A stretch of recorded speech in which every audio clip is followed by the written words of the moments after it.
Menga shu savol juda qiziq. Nima uchun hamma IELTS 8 olish kerakligi haqida gapiradi-yu, aynan IELTS 8 olishingizga yordam beradigan aniq qadamlar yoki rejalarni gapirib o'tmaydi.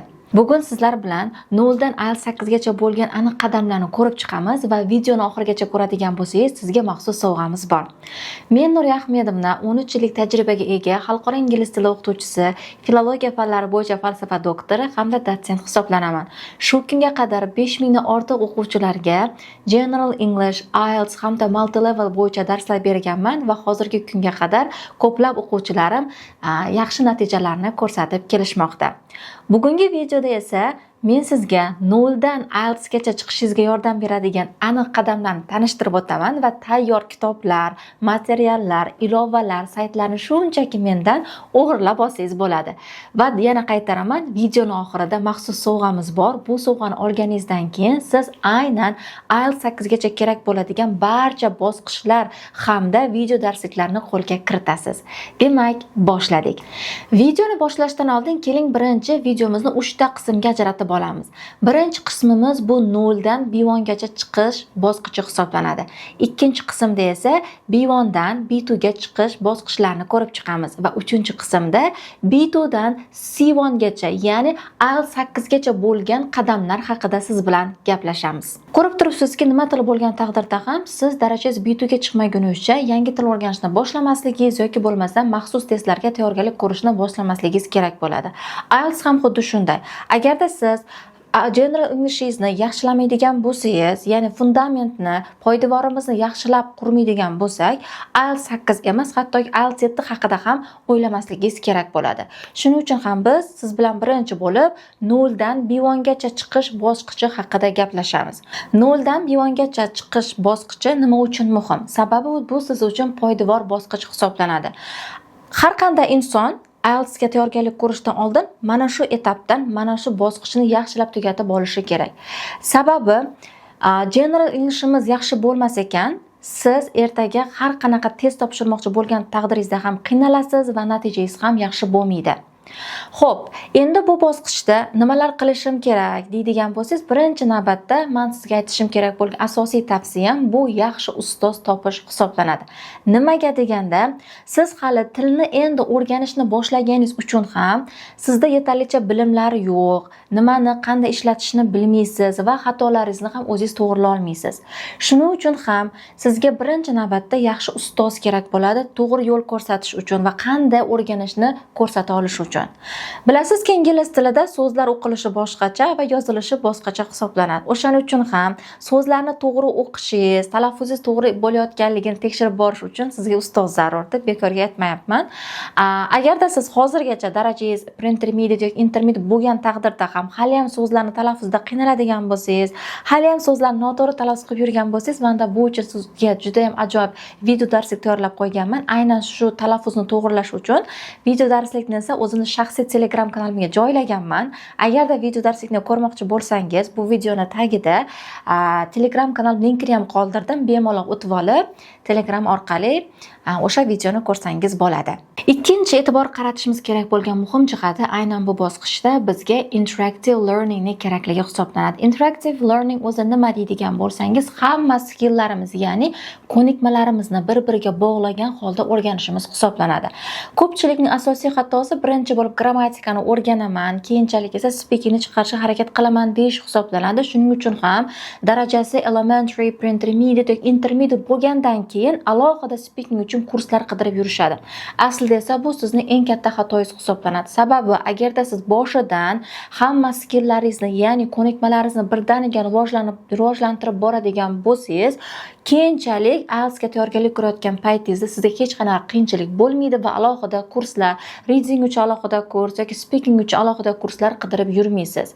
Endi esa keling, aynan mana shu 0 dan B1 gacha chiqish bosqichimizda biz qanaqa materiallardan foydalanishimiz kerak, shu haqida qisqacha ma'lumot berib o'taman.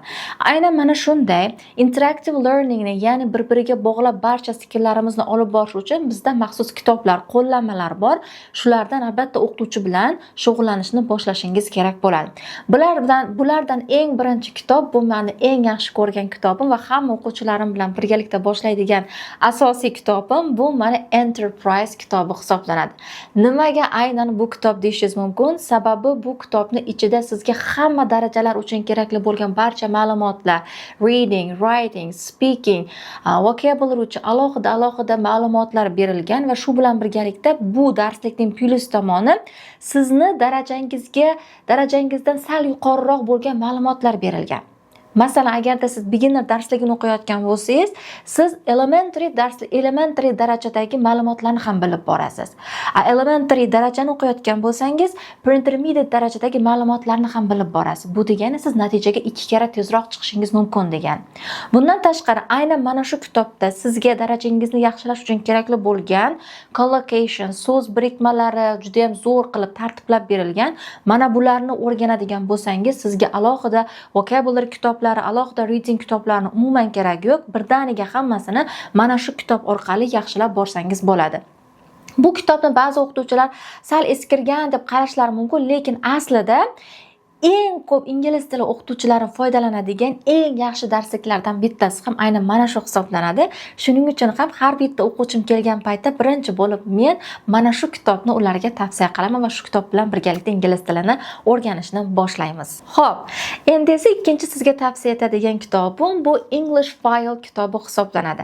Nimaga aynan bu kitob deydigan bo'lsangiz, bu hozirgi kundagi eng zamonaviy kitoblardan bittasi hisoblanadi. Ya'ni bular asosiy kitob emas, darsliklar va ichida har bitta skillimiz uchun, reading uchun, writing, speaking har bittasi uchun alohida darslar berilgan va bu kitobning plus tomoni aynan har bitta grammatika mavzu uchun alohida video darsliklargacha, qiziqarli video darsliklargacha, kino tarzidagi video darsliklargacha berilganligi hisoblanadi. O'shaning uchun ham zamonaviy ingliz tilida ishlatiladigan so'zlarni o'rganmoqchi bo'lsangiz va muloqotni, ya'ni speaking yaxshilamoqchi bo'lsak, bu kitob juda ham sizga ma'qul keladi. Sababi aynan speakingga mos bo'lgan har xil qiziqarli aktivitilari, mashqlarga ham to'la hisoblanadi. Bilasizki, darajamizni yaxshilab borish uchun faqatgina ustoz bergan ma'lumotlardan foydalanish bizga yetarli emas. Albatta, darslardan tashqari o'zimiz shug'ullanadigan bo'lsak, qo'shimcha ma'lumotlar o'rganadigan bo'lsak, o'zimizni ustimizda ko'proq ishlaydigan bo'lsak, o'shanda sizda natija siz kutgandan-da tezroq va yaxshiroq bo'lishi mumkin. Xo'p, endi 0 dan B1 gacha bosqichda qanday self study uchun materiallardan foydalansam bo'ladi deydigan bo'lsangiz, birinchi o'rinda o'zingiz shug'ullanishingiz uchun albatta English for Everyone degan darsligimiz bor. Bu kitobni ichida har bitta skills uchun alohida video darsliklar, materiallar, kitoblar, hamma narsasi yetarli. Va eng zo'r tarafi bu kitobni sodda rasmlar bilan tushuntirilganligi va juda ham ixcham, sodda, lo'nda qilib ma'lumotlar berilgan va bu kitob har qanday yoshdagi insonlar uchun to'g'ri keladi. Hattoki buni bolalarga ingliz tilini o'rgatishda ham qo'llasangiz bo'ladi, chunki haqiqatda ma'lumotlar juda ham sodda tushuntirilgan. Shuning uchun o'zingiz mustaqil o'qituvchingiz o'tib bergan mavzularni alohida bu kitob orqali ham takrorlab, yangi so'zlarni o'rganib borsangiz bo'ladi. Ayniqsa bu kitobni vocabulary builder degan qismi bor, ya'ni so'z boyligimizni yaxshilash uchun bu qismda har bitta mavzular rasmlari bilan birgalikda juda ham chiroyli qilib tasvirlangan, alohida o'sha mavzuga mos bo'lgan mashqlari, aktivitilari berilgan juda ham qiziqarli tarzda. Bularni qiladigan bo'lsangiz, albatta sizda so'z yodlash bilan muammolar umuman qolmaydi va undan tashqari speakingni ham, grammatikani ham mustaqil yaxshilab borsangiz bo'ladi. Shu o'rinda aytib o'tmoqchi edim, agarda sizda so'z yodlash muammo bo'ladigan bo'lsa, to'g'ri so'z yodlash metodlarini o'rganmoqchi bo'lsangiz, bu uchun ham alohida video darsligimiz bor. YouTube kanalimga buni allaqachon joylab qo'yganman. Mana shu video darslik orqali siz so'z yodlash bo'yicha barcha muammolaringizga yechim topishingiz mumkin. Ikkinchi sizga tavsiya etmoqchi bo'lgan asosiy ma'lumotim aynan bu bosqichdagi maxsus saytlardan yoki ilovalardan foydalanish hisoblanadi. Ayniqsa speaking va listeningni yaxshilashimiz uchun shu o'rinda muhim ma'lumotni berib ketaman. Sababi bizda ingliz tilida skilllarimizni, ya'ni ko'nikmalarimizni ikkita guruhga ajratib olamiz. Ya'ni bular birinchisi receptive skills hamda productive skills hisoblanadi. Receptive skills nima deydigan bo'lsangiz, receptive degani receive so'zidan olingan bo'lib, qabul qiluvchi ko'nikmalar hisoblanadi. Bu ko'nikmalarda siz hech qanday output, ya'ni o'zingizdan ma'lumot chiqarmaysiz, shunchaki ma'lumotni qabul qilib olasiz. Va bunday skilllarga, ya'ni ko'nikmalarimizga biz listening hamda readingni kiritsak bo'ladi. Chunki listeningda faqat eshitasiz, reading esa o'qiysiz, ya'ni ma'lumot qabul qilasiz. Ikkinchi turdagi skilllarimiz esa bular productive skills hisoblanadi. Ya'ni bular produce so'zidan olingan bo'lib, bu ma'lumotni o'zingizdan chiqarish degan ma'noni anglatadi, ishlab chiqarish. Ya'ni siz bunda ma'lumot o'rganish bilan birgalikda o'zingizdan ma'lumot ham berishingiz kerak bo'ladi va bunda biz asosan writing hamda speakingni misol qilishimiz mumkin. Demak, listening and reading bular receptive skills hisoblanar ekan, speaking va writing esa bular productive skills hisoblanadi. Ya'ni writingda siz o'zingiz yozishingiz kerak, speakingda esa gapirishingiz kerak bo'ladi. Shuning uchun ham bular productive skills deyilar ekan. Endi esa qanday qilib men productive skills, ya'ni writing hamda speaking ustida yaxshi ishlashim mumkin yoki listeningni mustaqil oshirishim mumkin deydigan bo'lsangiz, bunda meni birinchi sizga tavsiya etadigan alohida zo'r saytim bor. Bu ello.org sayti hisoblanadi. Mana shu saytga kiradigan bo'lsangiz, bu juda ham katta onlayn baza, ya'ni onlayn kutubxona desangiz ham bo'ladi, chunki ichida A1 dan C1 darajagacha bo'lgan barcha ma'lumotlar, audiolar, video darsliklar, grammatika qismlari, speaking uchun alohida videolari hamda quizlari, testlargacha berib qo'yilgan. Maza qilib har qanday darajadagi o'quvchi foydalansa va natijasini, o'zini darajasini bir baravar ko'tarib olsa bo'ladi.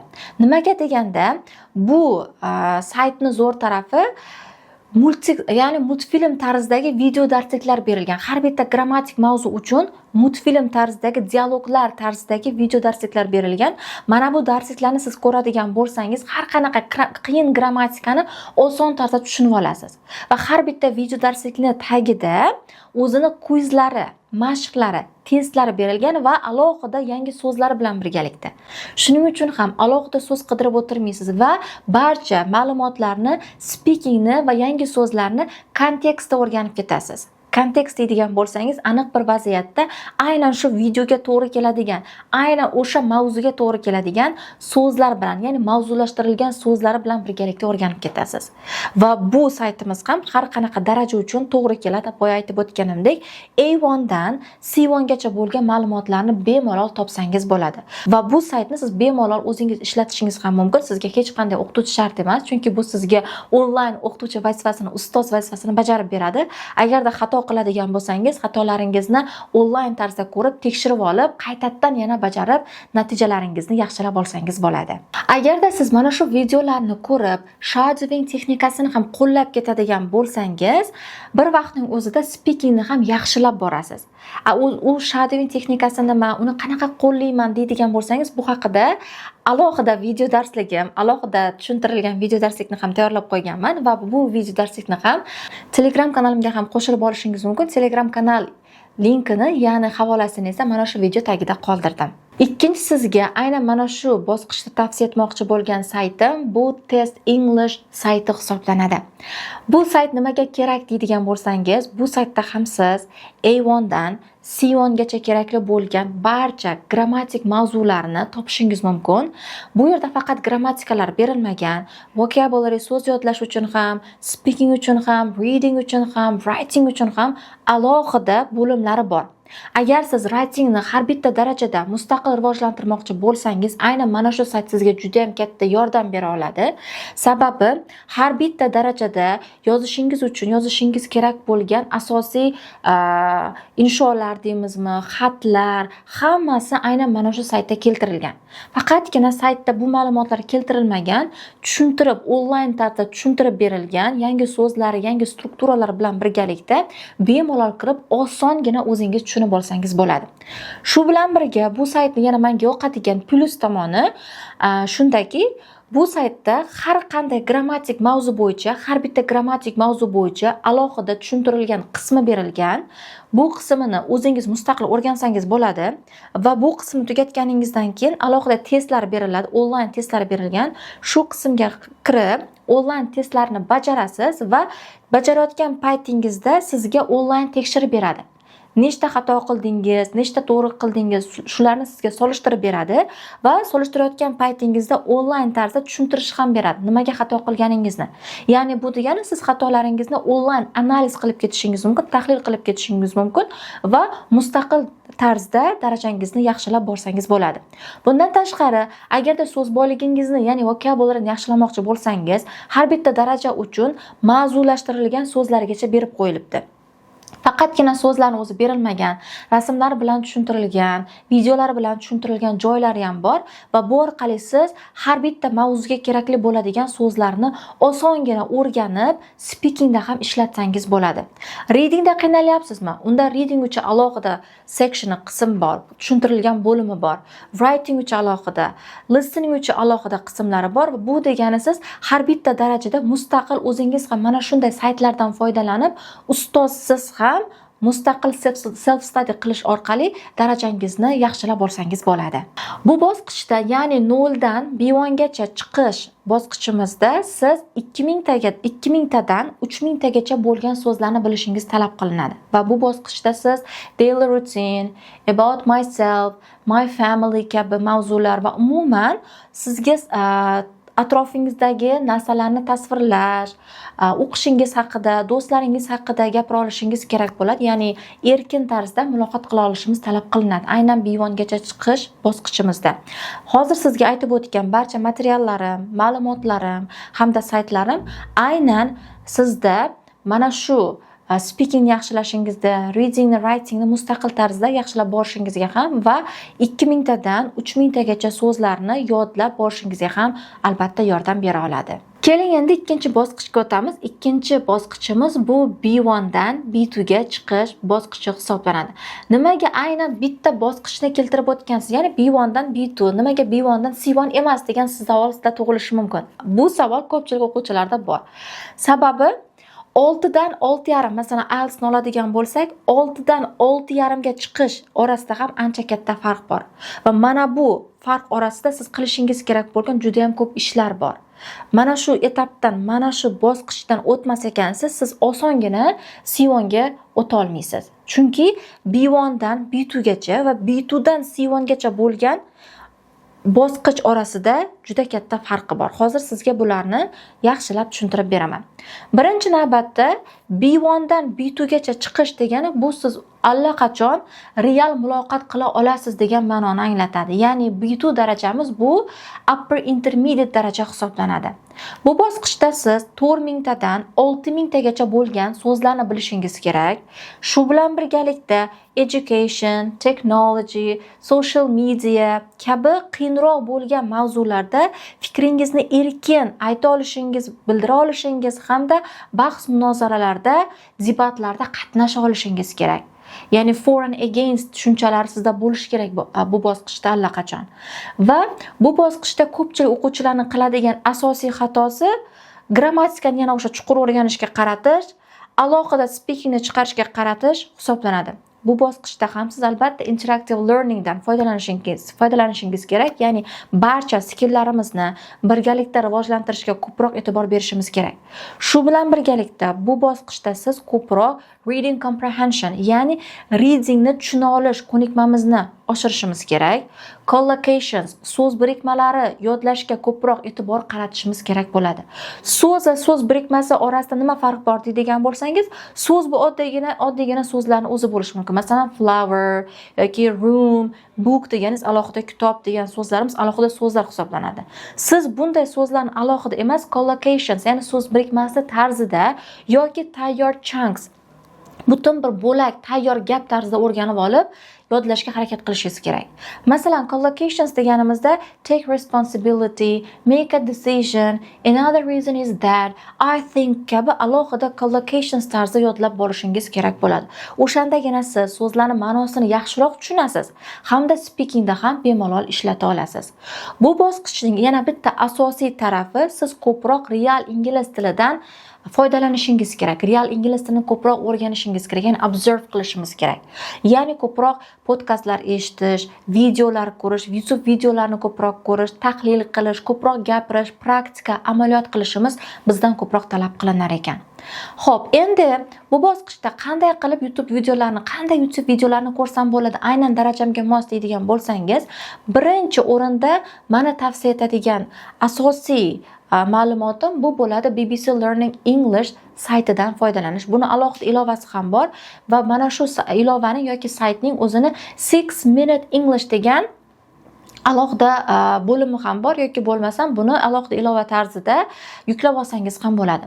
Nimaga aynan 6 Minute English deydigan bo'lsangiz, birinchi navbatda agar siz konsentratsiya qilib, ya'ni fokusingizni jamlab eshita olmaydigan bo'lsangiz, aynan mana shu audiolar sizga to'g'ri keladi. Chunki qisqa audiolar faqatgina 6 minut davomida sizga ma'lumot beriladi. Qiziqarli mavzular to'g'risida ma'lumotlar, yangiliklar aytiladi. Ya'ni bu degani siz faqatgina audioni eshitmaysiz, eshitish bilan birgalikda dunyoqarashingizni ham kengaytirib borasiz. Sababi siz IELTS 8 yoki IELTS 7 olmoqchi bo'ladigan bo'lsangiz, birinchi navbatda shu narsani tushunib olishingiz kerak. Ya'ni IELTS bu faqatgina sizni darajangizni aniqlab beradigan test emas, imtihon emas. Bu sizni dunyoqarashingizni, umumiy ko'nikmalaringizni ham aniqlaydigan imtihon hisoblanadi. Ya'ni dunyoqarashingiz kengligini, har xil mavzularda fikr yurita olasizmi, yo'qmi, shuni ham tekshiradi. Buni yaxshilash uchun esa siz ko'proq yangiliklar eshitishingiz, yangiliklar ko'rishingiz, ko'proq kitob o'qishingiz, ko'proq ma'lumotlarni o'rganishingizga to'g'ri keladi. Va mana shu 6 Minute English ham aynan sizga shunday yangiliklarni bera oladi va bu saytning yana bitta plyus tomoni, har bitta mavzuni aytish bilan birgalikda, audiolarni berish bilan birgalikda aynan shu audioga mos bo'lgan so'zlarni, collocationlarni, so'z birikmalarini va tayyor gap bo'laklarini sizga videoning ichida tushuntirib ketadi. Aynan shu so'zni ingliz tilida nima ma'noda kelishini tushuntirib ketadi. Va bularni o'rganadigan bo'lsangiz, bu sizga IELTS uchun juda ham katta baza bo'ladi va yana asosiy tarafi aynan IELTS uchun kerakli bo'ladigan so'zlarni, iboralarni, writing uchun, speaking uchun kerakli bo'lgan so'z va iboralarni tayyor o'rganib borasiz. Va yana bitta plyus tomoni, bu saytni o'zida sizga tayyor PDF variantlargacha qilib berilgan. Agarda siz shunchaki eshitib, man dars qila olmayman deydigan bo'lsangiz, PDF variantlarini yuklab olib, bemalol bular bilan ham dars qilib, tayyor ma'lumotlarni o'rganib borsangiz bo'ladi. Ikkinchi sizga tavsiya etadigan asosiy YouTube kanallarimdan ikkinchisi bu TED kanali, YouTube kanali hisoblanadi. Bu kanalni shunchaki yaxshi ko'raman va ko'pchilik o'quvchilarimga tavsiya etaman. Chunki qisqa animatsion videolar berilgan. Siz tezda zerikib ketadigan bo'lsangiz, uzun videolarni hali ko'ra olmaydigan, ya'ni uzundan uzun videolarga hali tayyor bo'lmaydigan bo'lsangiz, shunchaki TED siz uchun juda ham ideal variant hisoblanadi. Sababi juda ham qisqa animatsion tarzdagi videolar berilgan va ko'rayotgan paytingizda qiziqib ketasiz, o'zingiz maza qilib ko'rasiz, yangi ma'lumotlar o'rganasiz va dunyoqarashingizni ham osongina kengaytirib borasiz. Agarda mana shu ma'lumotlarni o'rganib, alohida speakingni rivojlantirish uchun kerakli bo'lgan texnikalarni qo'llaydigan bo'lsangiz, masalan, retelling texnikasi bor yoki shadowing texnikasi bor yoki umuman boshqa texnikalar juda ham ko'p. Mana shularni alohida qo'llab o'rgangan ma'lumotlaringizni o'zingizga gapirib berib mashq qiladigan bo'lsangiz, sizda shunchaki natija 2 barobar tezroq bo'ladi. Ya'ni IELTS gacha siz 2 barobar tezroq harakat qilayotgan bo'lasiz. Speaking uchun qanaqa texnikalarni qo'llayman deydigan bo'lsangiz, bu haqida ham sizni o'ylagan holda alohida video darsliklar qilib qo'yganman va bu video darslarim ham Telegram kanalimda joylangan. Albatta Telegram kanalimni yana bir marta qaytarib o'taman. Video pastdagi havola orqali o'tib, ma'lumotlarning barchasiga ega bo'lishingiz mumkin. Uchinchi, ya'ni B1 dan B2 gacha chiqish bosqichida sizga tavsiya etmoqchi bo'lgan yana bitta YouTube kanalim bu TED Talks kanali hisoblanadi. Bu kanalda siz ozgina murakkabroq mavzudagi ma'lumotlarni topishingiz mumkin. Motivatsion mavzudagi ma'lumotlar, psixologik mavzudagi ma'lumotlarni topishingiz mumkin va bu ma'lumotlarni eshitib o'rganadigan bo'lsangiz, dunyoqarashni kengaytirish bilan birgalikda siz boshqa ma'lumotlar, boshqa bilimlarga ham ega bo'lasiz. Va shu bilan birgalikda murakkab mavzudagi o'sha mavzuga taalluqli bo'lgan so'zlar, so'z birikmalarini ham o'rganib borasiz, ya'ni collocationslarni o'rganasiz va bu videolar ham sizga IELTSga tayyorgarlik ko'rayotgan paytingizgacha kerakli bo'lgan asosiy ma'lumotlar bo'lib, sizga katta baza vazifasini o'tab beradi. Yana bitta muhim ma'lumotni shu yerda qo'shib ketaman. Agarda siz har xil kinolar ko'rishga ingliz tilida qiziqadigan bo'lsangiz, bu uchun bizda alohida sayt ham bor va bu saytimiz Listen in English sayti hisoblanadi. Bu saytda siz o'zingizning darajangizga mos bo'lgan har qanday ingliz tilidagi kinolar, multfilmlar va shu bilan birgalikda boshqa videolarni, shoularni topishingiz mumkin va bu saytning zo'r tarafi subtitrlari bilan birgalikda berilgan va yana ham zo'r tarafi vocabulary, ya'ni so'z yodlash uchun alohida mashqlargacha berib qo'yilgan. Masalan, bitta mashqdan sizga misol keltirib o'taman. So'zlarni alohida yashirib turadi, definitionlarini so'raydi sizdan va bu orqali siz so'zlarni oson eslab olishingiz mumkin yoki definition o'sha so'zlarning izohini yashirib turadi va sizdan so'zni o'zini so'raydi. Xuddi shunaqa qilib definitionni yashirib so'zni topishingiz mumkin yoki so'zini yashirib definitionni aytib beradigan bo'lsangiz so'zlarni 2 barobar tezroq eslab qola olasiz. Va mana shu ko'rgan kinoyingiz bo'yicha sizga kinoda keltirilgan qandaydir grammatik strukturalarni ham oson tarzda tushuntirib beradi va shu bilan birgalikda writing uchun ham alohida mashqlari berilgan. Shunchaki ideal sayt, maza qilib bu saytdan ham aynan mana shu bosqichda foydalansangiz bo'ladi.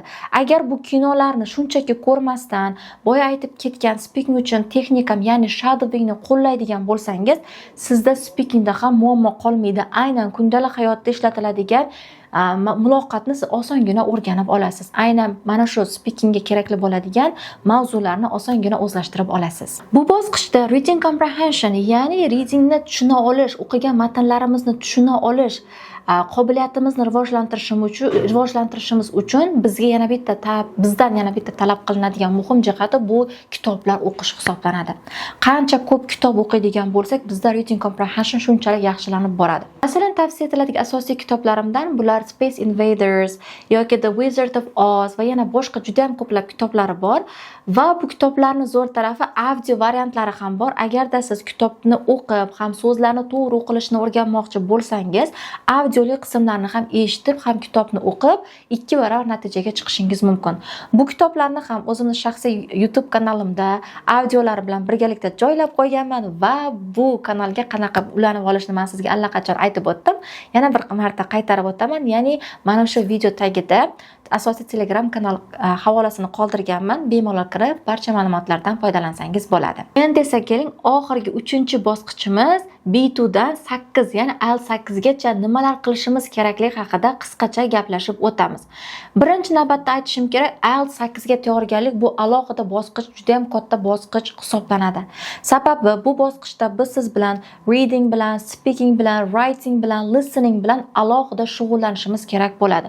Hozir esa men sizga tavsiya etadigan ma'lumotlarim va kitoblarim, saytlarim aynan sizga 8 gacha kerakli bo'lgan ma'lumotlar hisoblanadi. Va IELTS 8 uchun esa alohida tayyorgarlik ko'rishingiz kerak bo'ladi.